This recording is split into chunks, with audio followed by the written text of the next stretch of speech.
Most of the prisoners in there are suffering from starvation-type diseases. And Schaeffer Cox was a Ron Paul libertarian. He was a guy up in Alaska running for office. He was holding seminars, teaching people about the Constitution, about their rights, about the founding fathers and the founding principles of our country. And as he was going door to door, meeting his constituents in Fairbanks, Alaska, thousands of people were telling him about the gross abuses of CPS and the court systems and the police, going all the way up to much higher levels of government. And he started calling out these child trafficking networks for what they were, and he started naming names, which is one thing you don't do when you're poking the bear, is name names. But names need to be named, and he had the courage to do so.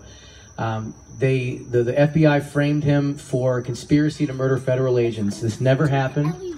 It was a state trial in Alaska, and the case was completely thrown out because there was no evidence against him. The federal government superseded its jurisdiction and tried him again at a federal level, which it has no jurisdiction to do. And the prosecution in that case withheld all the evidence, exculpatory evidence that would have set him free, and instead they held it back illegally, and the jury found him guilty based on an audio recording of FBI informants asking him, if agents were shooting at you and your kids, would you shoot back? And he said, in that extreme case, yes, I would. But if they ever come for me, I'm going to pull a Gandhi, not a Rambo. Amen. And which is exactly what he did. They tried to kill him and his family twice. They failed by the grace of God. And then on the third attempt, they arrested him instead. And he was given 26 years in federal prison. He's served 8 of it so far.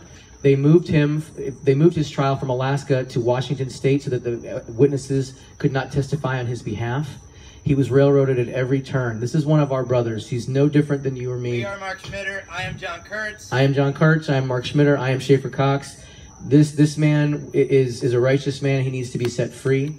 Back in June, I was given a copy of his book, The Lost Lyrics of Schaeffer Cox. These were song lyrics that he was writing in the prison in Washington before they moved him to Terre Haute, Indiana, where he is in a 98% radical ISIS Muslim population. He's one of 4 Christians in this prison. They're all marked for death, and we need to get him out. The judge in his case has ordered that all the evidence in his case be released, so this could actually get him out of prison. And so someone gave me a copy of his book of lyrics. It had a very profound impact on me. The Lord touched me to write a song for him and to work with his foundation. We got Schaeffer's Angels that handles the upkeep of his family, his children, and his court battles. So wait, stop. Talk about how they were lost and they were found and they came to your hands. Right. So Schaeffer was writing these lyrics in the prison, and the lyrics were left behind when they took him away. He thought that these songs and lyrics were lost forever, but somebody, we don't know who, it's still a mystery, someone found the lyrics and was moved by them enough to smuggle them out of the prison. It might have been a guard, it might have been a prisoner, we don't know. But they were smuggled out of the prison and put into the hands of his legal team, who then published them into a book. This book made them into my hands in June, and it inspired me to write this song.